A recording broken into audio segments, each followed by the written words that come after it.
سالم بن عبداللہ بن عمر نے خبر دی اور انہیں عبداللہ بن عمر رضی اللہ عنہ نے کہ انہوں نے رسول کریم صلی اللہ علیہ وسلم سے سنا، آپ نے فرمایا کہ ہر آدمی حاکم ہے اور اس سے اس کی رعایا کے بارے میں سوال ہوگا۔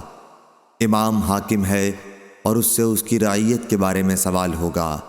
مرد اپنے گھر کے معاملات کا افسر ہے اور اس سے اس کی رعایا کے بارے میں سوال ہوگا۔ عورت اپنے شوہر کے گھر کی افسر ہے اور اس سے اس کی رعایا کے بارے میں سوال ہوگا۔ خادم اپنے سید کے مال کا محافظ ہے اور اس سے اس کے بارے میں سوال ہوگا۔ انہوں نے بیان کیا کہ میں نے نبی کریم صلی اللہ علیہ وسلم سے یہ باتیں سنی ہیں اور مجھے خیال ہے کہ آپ نے یہ بھی فرمایا تھا کہ مرد اپنے باپ کے مال کا محافظ ہے اور اس سے اس کی رعیت کے بارے میں سوال ہوگا۔ غرض تم میں سے ہر فرد حاکم ہے اور سب سے اس کی رعیت کے بارے میں سوال ہوگا۔ صحیح بخاری حدیث نمبر 2558۔